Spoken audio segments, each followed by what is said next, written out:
Et yo tout le monde, c'est Inspector Steve. Et on se retrouve sur une toute nouvelle vidéo, Food Mercato. Bonne vidéo. Ciao tout le monde. Peace and wow. ماما زاري راكي في بالي ماما زاري ويزيد بالي ماما زاري ويزيد بالي ماما.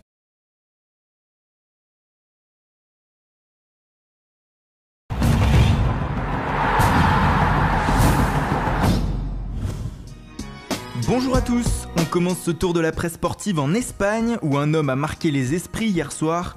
Il s'agit de Saúl Ñíguez. L'attaquant de l'Atlético Madrid a qualifié l'Espagne à lui tout seul pour la finale de l'Euro des moins de 21 ans contre l'Italie. Il a inscrit un triplé lors de la victoire des Espagnols 3-1.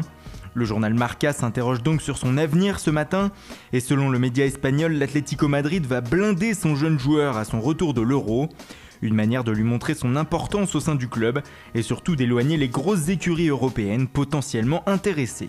As de son côté revient aussi sur son match monumental, mais le journal espagnol parle aussi mercato ce matin et selon le quotidien, le Real Madrid est tout proche de faire signer une nouvelle recrue. Dani Ceballos, milieu de terrain du Betis Séville, serait à un pas de la capitale espagnole. Un contrat de 5 ou 6 ans l'attend. Le Real le prêterait ensuite dans la foulée pour une saison au Sévillan afin que le jeune joueur de 20 ans poursuive son apprentissage de la Liga. Toujours au Real Madrid, mais du côté des départs maintenant, on parle du cas d'Alvaro Morata. Selon le Mirror Sport, l'attaquant espagnol a très envie de rejoindre Manchester United, club vers lequel toutes les rumeurs l'envoient depuis plusieurs semaines. Le Madrilène aurait même écourté sa lune de miel pour discuter avec les dirigeants mancuniens d'un transfert, mais aussi afin de convaincre l'encadrement du Real Madrid de le laisser filer. Et si Morata débarque à Old Trafford, cela fera un nouveau concurrent en plus dans les pattes de Anthony Martial.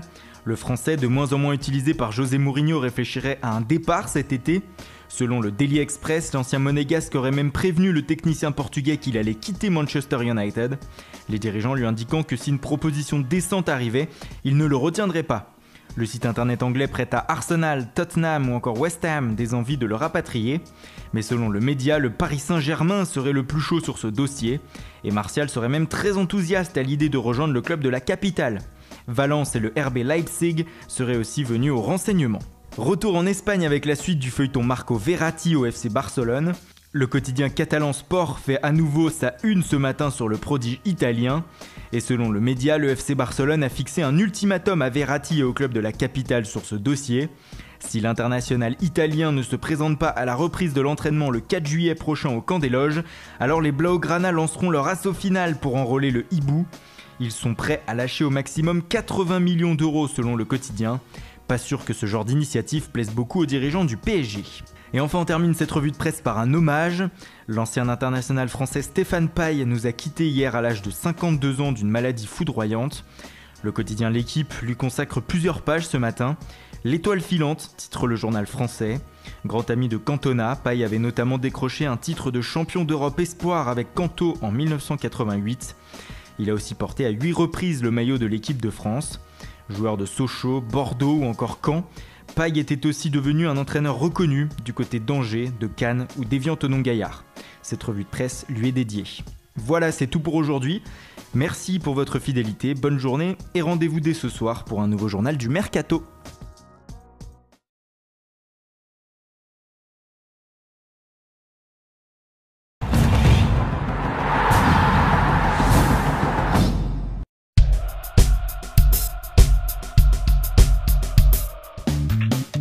Bonsoir à tous et bienvenue dans notre journal du Mercato. On commence avec le Real Madrid où beaucoup de dossiers bougent en ce moment. En attaque par exemple, Florentino Pérez, président des Merengues, voudrait se séparer d'Alvaro Morata. L'attaquant espagnol serait proche de rejoindre Manchester United dans les prochaines 48 heures. Et un autre attaquant devrait quitter Madrid, il s'agit de Mariano Diaz. Il pourrait rejoindre l'OL pour 8 millions d'euros. Il y a aussi le cas de Cristiano Ronaldo qui doit être réglé à son retour de la Coupe des Confédérations. Au rayon des arrivées, les Madrilènes se penchent toujours sur un gardien pour la saison prochaine. L'agent de Thibaut Courtois a confirmé que les Madrilènes s'intéressent à lui. Je rencontre régulièrement les dirigeants du Real Madrid pour les tenir au courant de la situation de Thibaut. Fin de citation. Parmi les autres rumeurs au poste de gardien de but, il y a aussi Gianluigi Donnarumma et David De Gea. Mais les merengues ont aussi un œil sur les jeunes pépites. Pour preuve, Dani Ceballos du Betis Séville pourrait signer avec le Real dans les prochaines heures. La clause du rachat serait estimée à 15 millions d'euros. Ensuite, le dossier Théo Hernandez devrait très bientôt se finaliser. Le Real n'aurait plus qu'à donner les 26 millions d'euros exigés par l'Atlético Madrid. Enfin, le dossier Kylian Mbappé est toujours dans les tuyaux madrilènes. Florentino Pérez a déclaré « Si Zidane me dit qu'il faut faire venir Mbappé cette année, alors j'agirai, mais il devra me dire alors qui s'en va ». À Dortmund, depuis quelques jours, on tremble sur le marché des transferts. Certains joueurs penseraient fortement à aller voir ailleurs. Pour Pierre-Emerick Aubameyang, c'est désormais la Chine qui lui ferait les yeux doux. Le club de Tianjin Quanjian serait prêt à formuler une offre de 80 millions d'euros pour l'attaquant gabonais.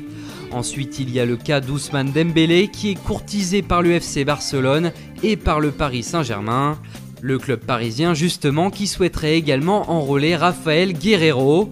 Enfin, le jeune défenseur Matthias Ginter serait sur les tablettes de Tottenham. Anthony Modeste, lui, ne signera pas en Chine car son club, le FC Cologne, a annoncé par le biais d'un communiqué l'arrêt des négociations avec le même club chinois qui souhaite la venue d'Aubameyang. En France, nous avons des nouvelles d'Hatem Ben Arfa.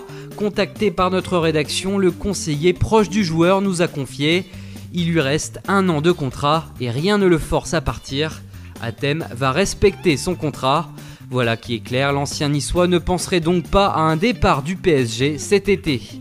Et c'est officiel, à Caen, on se renforce avec le latéral gauche Adama Mbengue. Le promu 3 recrute également avec l'arrivée du Lillois Gabriel Silva en prêt. Le SCO d'Angers de son côté a vendu Famara Diédhiou à Bristol City en Championship. Le montant du transfert est estimé à 6 millions d'euros, record pour le club anglais. L'AS Roma a recruté Rick Karsdorp, latéral néerlandais de 22 ans qui évoluait jusqu'ici au Feyenoord. Papadopoulos quitte le Bayer Leverkusen et s'engage avec Hambourg jusqu'en 2020. Henri Onyekuru quitte la Belgique et s'engage avec Everton. Le montant de l'opération est de 11,3 millions d'euros. Sébastien Haller, lui, a été officiellement présenté au club de Francfort, avec qui il a signé un contrat de 4 ans. Enfin, Bafé Gomis est à Galatasaray. L'ancien joueur de Swansea s'est engagé avec le club turc aujourd'hui. Voilà, c'est tout pour ce soir. Merci à tous de nous avoir suivis. On se retrouve dès demain sur Foot Mercato. Ya yo me cansé, no quiero ser tu amante.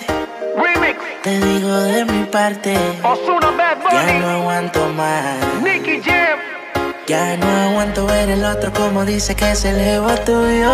Los Turros. Me mata.